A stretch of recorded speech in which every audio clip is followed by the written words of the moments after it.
Welcome back, everyone. Today we're going to be talking about the destruction going on in the software developer job market. But before we get going, be sure to smash that like button and support the channel. I would greatly appreciate it. But today's news is going to be focused on the sudden rise and decrease in these software job postings. And today's news is brought to us by Greg Eisenberg. He is a CEO and tech investor, and he goes on to say that software developer jobs are down 70% from peak. People will blame the end of free money, but something way more interesting is happening. The middle-class engineer is dying, and it's dying because they're not needed anymore. One good developer with GitHub Copilot ships what entire teams did 5 years ago. Microsoft just reported the highest revenue per employee in history. The entry-level engineer doesn't exist anymore. And all this is quite sad and also ironic in the fact that these software developers, these people who built out the artificial intelligence that we're growing used to, they're losing their jobs by the very creation that they invented. These companies like Microsoft are realizing they can get done exactly what they used to 5 years ago with fewer employees today when using those employees in conjunction with artificial intelligence. And what I don't think the average person realizes is that this is really just the beginning of what's going to be happening with AI over the coming few decades. As AI is also, it's really on this trajectory point, this exponential growth function in intelligence. And as it gets smarter and smarter, it's going to be taking away more and more jobs from people, or at least the value that people can provide in the workplace.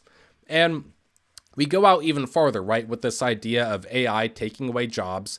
And I think it will have a big impact even on companies too. Over the last few years, we've seen companies like NVIDIA grow to a multi-trillion-dollar market cap based off their ability to design excellent GPUs to be used when it comes to training AI and things and whatnot.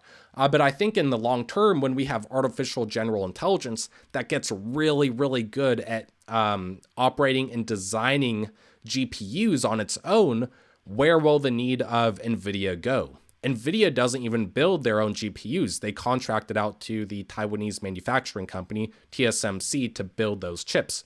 So what happens when, let's say in the future, TSMC just uses a really intelligent AGI system to design the best GPUs possible? What happens to NVIDIA's value in the marketplace?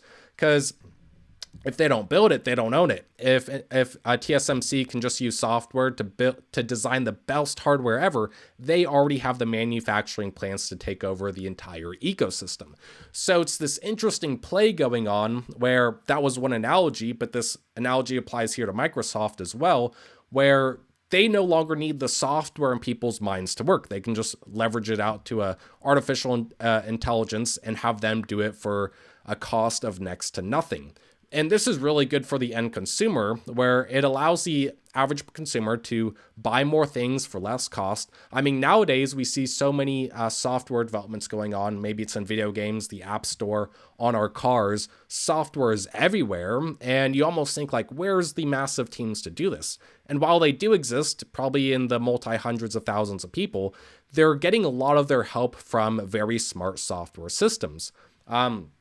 And that's what people need to realize, is that this is just going to keep getting more and more efficient over time. And I think that's why thought leaders like Elon Musk are really saying that we're entering a period of abundance when it comes to products and services over time.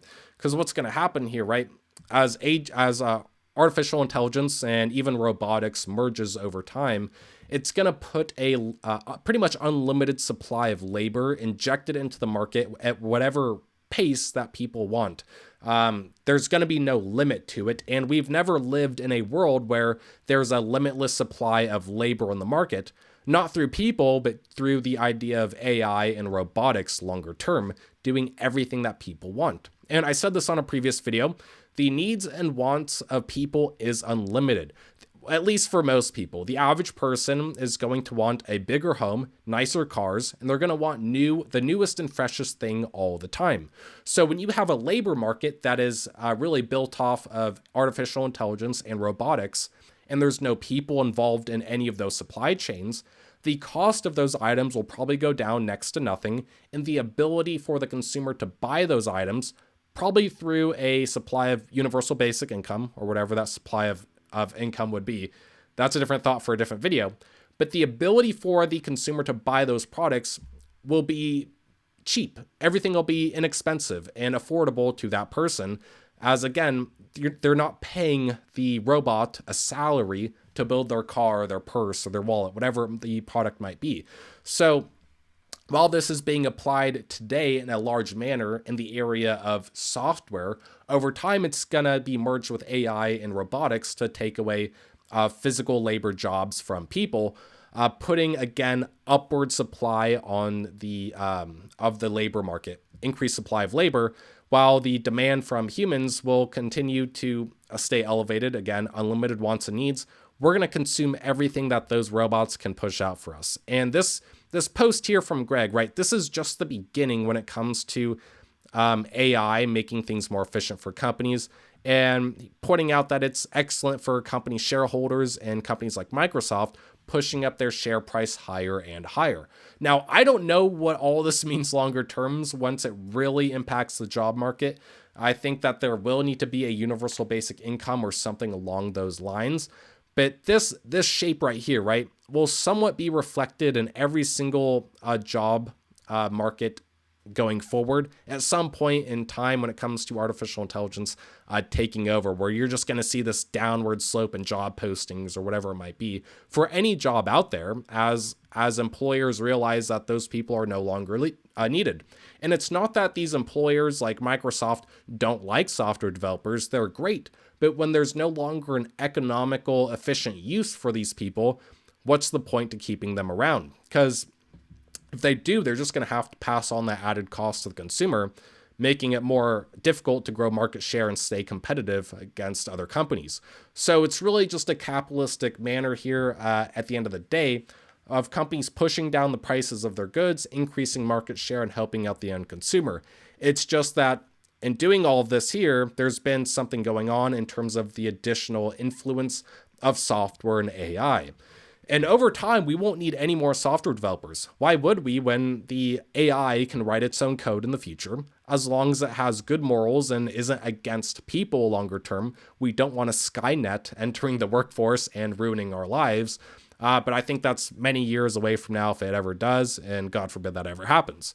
But looking here, I think that this is really just everything happening at a very high level, and Greg does a good job at describing it. But I hope that this video gave you guys some good food for thought, and don't forget to like, comment, share, and subscribe, and I will see you on the next video. Bye-bye.